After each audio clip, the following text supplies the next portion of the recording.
So prediction for November the 5th.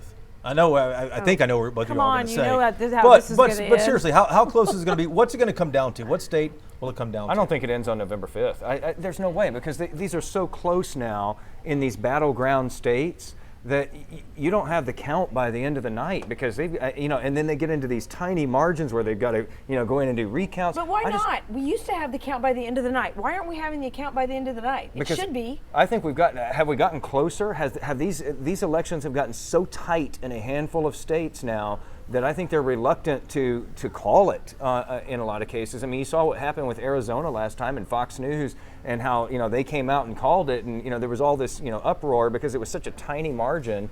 I think we're running into that in some of these states now, where it's so close at the end of the night that they just keep on going through the night, and there's just no clear result at the end of that night. And then if they've got to turn to those absentee ballots, and if they got to, because if you get in that certain zone, they want to count everything that's still sealed. And then recount. And in a lot of these states, they had this issue where they couldn't even touch the mail-in ballots until after the polls closed, instead of counting those ahead of time and having that ready, So what? Go ahead, Jennifer. I'm sorry. Well, you may see legal challenges too. Oh, I'm sure we will. You may see it. Yeah. Stop us from. We're sitting with a couple of attorneys on stage here. You can't say we may see it. And I can tell you that Trump is very prepared this time. He has a lot of boots on the ground, more so than he ever did in 2020 or 2016. So you may see that.